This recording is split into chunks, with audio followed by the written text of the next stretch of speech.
Tudo da Canção Nova em um só lugar. Canção Nova Play. O Senhor esteja convosco. Ele está no meio de nós. Proclamação do Evangelho de Jesus Cristo, segundo Mateus. Glória a vós, Senhor. Naquele tempo, Jesus contou-lhes outra parábola.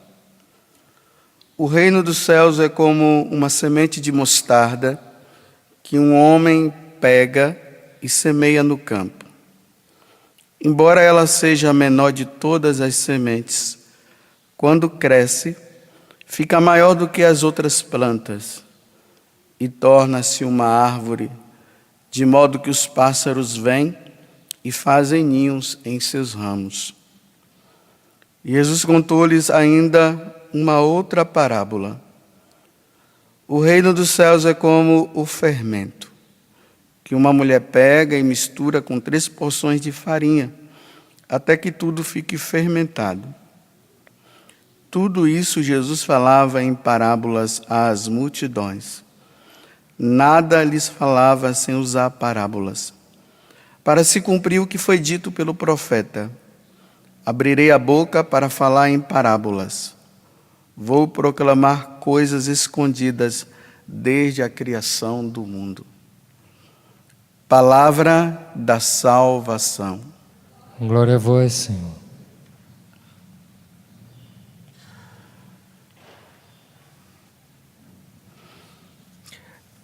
É a segunda parábola que Jesus conta, falando da semente. E como nós vimos esses dias, ele explicou que a semente é a palavra dele. E é essa palavra que deve surtir um efeito dentro de nós. Como ele faz também hoje, a outra alusão ao fermento também que faz a massa crescer. Lá no livro do profeta Isaías, Deus fala assim, que a palavra dele, ela vem no coração do homem e ela vai sempre surtir um efeito. Esse efeito ele pode ser positivo como pode ser negativo. Pode causar conversão ou pode causar não mudança de vida por parte da pessoa. Mas a palavra dele vai causar um efeito. Aí ele está dizendo hoje, que a palavra dele é como aquela semente de mostarda. Interessante que realmente a mostarda, ela é bem pequenininha a semente dela. Principalmente lá na Terra Santa, quando se planta, ela cresce ao ponto de chegar até uns 3 metros de altura. Imagina, tão pequenininha, coloca ali, por isso que ele está dizendo que as aves do céu vêm e ficam ali nela, fazem até os ninhos e tudo mais. Então essa palavra de Deus, essa semente pequena, que ela vai crescendo aos poucos, ao ponto de chegar a 3 metros de altura, ele está dizendo que a palavra de Deus também, quando ela chega no coração do homem, ela chega assim, bem pequenininha. E depois ela vai crescendo. Ela vai surtir um efeito. Olha bem como é que a Igreja Católica, ela começou. Ela começou ali às margens do mar da Galileia. Jesus fala para Pedro, Tiago e João, 3 pessoas, e diz o seguinte para eles: de hoje em diante, vocês serão pescadores de homens. Depois ele encontra Mateus, está no capítulo 9 também do Evangelho de São Mateus. Ele diz bem assim, ele olha para Mateus e diz: olha que palavra pequena, segue-me. E aquilo produziu algo no interior de Mateus, que Mateus se levantou, deixou tudo, deixou a coletoria de impostos e começou a seguir Jesus. De 12 apóstolos, olha que tamanho chegou a Igreja Católica. Não tem um país nesse mundo onde não tenha um católico. Em todo lugar tem. E começou às margens do mar da Galileia, até chegar aqui no Brasil, e assim por diante. Mas eu queria me deter nessa força que a palavra de Deus, ela produz no coração do homem.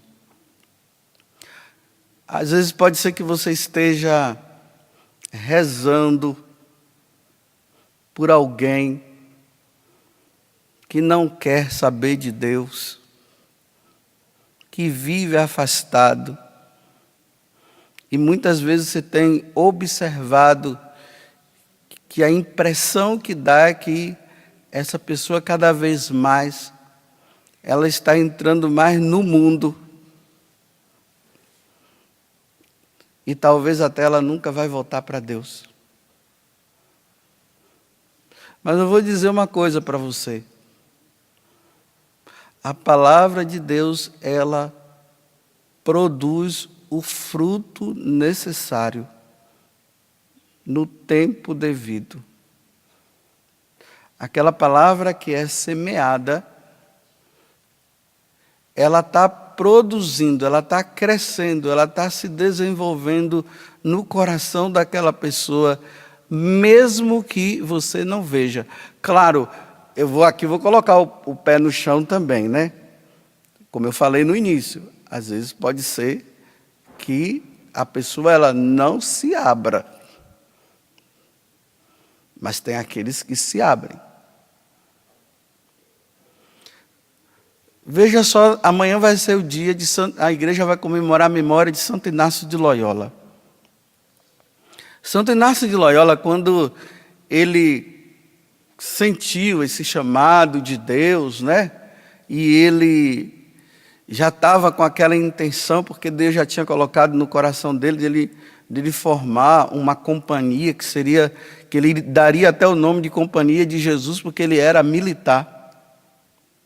Lá na faculdade onde ele estudava, eu não sei se era filosofia ou teologia, tinha um rapaz chamado Xavier. E Santo Inácio, olhando para aquele rapaz, ele viu que aquele rapaz, ele iria produzir muitos frutos depois. Só que Xavier, ele era muito orgulhoso, ele era prepotente. Ele vivia uma vida mais ou menos devassa, era jovem, ele ansiava no futuro, né, se tornar um grande professor, porque ele era muito inteligente. Aí veja como é que Santo Inácio ele faz, usando a palavra de Deus, que depois produziu um fruto muito grande. Toda vez que ele passava perto de São Francisco Xavier, ele jogava a sementinha. A sementinha era essa: Xavier, de que adianta você ganhar o mundo inteiro e perder a sua alma? Toda vez que ele passava perto de Xavier, ele falava isso. Falava e deixava. Por isso que esses dias eu falei aqui para vocês que o Evangelho, quando ele é anunciado, ele não é anunciado para ser discutido. Você não pode ficar discutindo o Evangelho, a palavra de Deus. A gente fala. A palavra entra. Quem vai fazer agora é Deus. Aí ele chega e fala: Xavier, de que adianta você ganhar o mundo inteiro e perder a sua alma? E Xavier começou a ficar incomodado com aquela palavra, né? Aí ele chegava para Santo Inácio e dizia: você para de falar isso. Toda vez que você me vê ficar falando essa palavra aí. É, Xavier, de que adianta você ganhar o mundo inteiro e perder a sua alma? E Xavier ia. ia para o mundo, ficava com os amigos dele e fazia as coisas, e isso e aquilo. E quando ele voltava, o Santo Inácio falava: Xavier, de que adianta você ganhar o mundo inteiro e perder a sua alma? Sem discussão nenhuma. Até que um dia, ele já irritado, porque Inácio falava aquilo, aí ele chegou e falou: eu vou me salvar sim. Aí Santo Inácio falou para ele: você tem certeza? Sim, eu tenho certeza sim. Absoluta? Então, pela vida que ele tinha, a palavra já estava no coração dele, ele começou a se questionar. E aí, ele parou e pensou. E aí a conversão dele começou. A semente que foi jogada naquele coração agora produz o fruto. E ele se converte. Aí ele se torna o cofundador junto com Santo Inácio. Em seguida ele vai pregar nas Índias. Depois das Índias ele vai pregar na China. E depois, quando ele se prepara para ir para o Japão, na viagem, ele morre.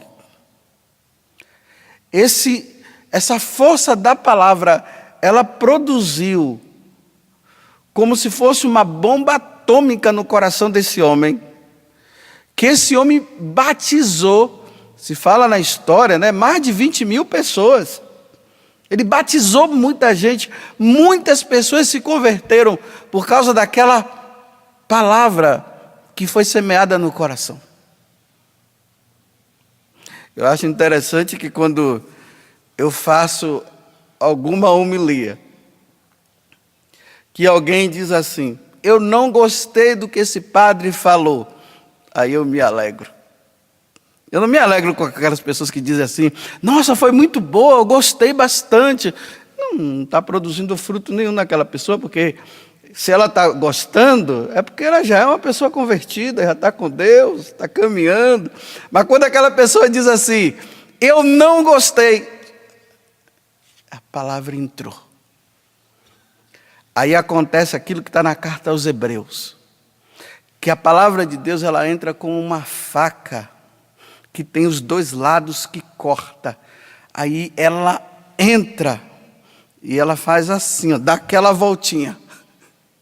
Essa voltinha é o tempo que a pessoa está pensando. Por que ela não está gostando? Porque ela está vivendo o contrário. Ou melhor, ela está vivendo uma vida errada. É por isso que ela se irrita. Aí aquela palavra está produzindo. De vez em quando eu encontro pessoas que vêm assim: olha, eu não gostava das coisas que o senhor falava. Eu disse: mas por que você não gostava? É porque eu vivia a vida errada. Agora eu gosto. Pronto, acabou. Já está gostando, significa que já está numa vida boa. Já mudou de vida. A palavra ela vai produzindo aos poucos. Porque ela precisa levar o outro a pensar. E é justamente na hora que ele coloca a cabeça no travesseiro, é que a palavra de Deus começa a surtir o efeito necessário. Tinha um jovem, isso aqui eu já contei há muito tempo atrás. Eu estou contando isso para vocês verem o que a força da palavra, como o Evangelho está dizendo, ela produz um fruto no coração do outro. Ela está lá pequenininha. A pessoa pensa que ela não está produzindo fruto nenhum, ela está produzindo sim. Deus está causando algo no interior dela. E eu repito, vai produzir a força de uma bomba atômica no coração daquela pessoa. E aí, ou ela decide ou não. Mas que vai produzir, vai. Tinha um rapaz que ele era marinheiro. E ele era assim muito fervoroso, era um católico fervoroso. E sempre nos momentos lá de intervalo, ele aproveitava para ele falar de Jesus. Aí ele falava de Jesus para os colegas deles. E os colegas dele ficavam ouvindo, né? Mas o capitão não gostava. Porque o capitão era um ateu declarado. Então, todas as vezes que o rapaz estava evangelizando, falando de Deus para os colegas dele, aí o capitão chegava e dizia: vamos parar com isso. Essa história de igreja não existe. Esses padres ficam iludindo as pessoas. O céu não existe coisa nenhuma. Deus não existe coisa nenhuma. E o rapaz sempre na paciência ouvia. Até que um dia ele jogou a palavra que ia produzir um efeito no coração daquele homem. Ele olhou no coração do capitão e falou bem assim: havereis de ver, capitão. Havereis de ver. Foi só isso. Passado um tempo, os dois, mudaram lá de quartel. Um foi para um lado, foi para o outro. Alguns anos depois, os dois se encontram. Aí o capitão vem e fala para ele assim: você se lembra de mim? Ele disse: lembro. Ah, o capitão. Aí ele disse: você sabia que naquele dia que você falou, havereis de ver, capitão? Eu fui para o quarto e aquela palavra ficava na minha cabeça: havereis de ver, capitão. Se Deus existe ou não. Se tudo isso é conversa fiada. Aí ele parou e se perguntou e disse assim: e se ele estiver certo? Se ele estiver certo. Aí ele veio falar: aí naquele dia eu mudei. Hoje eu sou um cristão fervoroso, a minha família também é. Porque e se você estiver certo? Então aqui eu digo para essa palavra de efeito para você. Não é palavra de efeito, não, é palavra de Deus. Me desculpe falar que é palavra de efeito. É de Deus, que produz fruto. Para você que está me vendo agora, de que adianta você ganhar o mundo inteiro e perder a sua alma? Ah, não existe esse negócio. Não. Você tem certeza? Você tem certeza que você veio para esse mundo para nascer, crescer, depois casar e desaparecer para sempre? E depois não vai ter mais nada? Acabou? Olha, se for só para isso, quão pouca vale a nossa existência, né? Só para isso. Nasce, cresce, casa. É uns casamentos que às vezes não dá nem certo. Tanto problema. Aí depois você morre e acabou. Você acredita que a sua vida, ela se resume a isso? Bem, se você disser para mim que sim, então eu termino dizendo assim para você: havereis de ver, meu irmão. Havereis de ver, meu irmão. Se a nossa vida é só para isso. Tudo da Canção Nova em um só lugar. Canção Nova Play.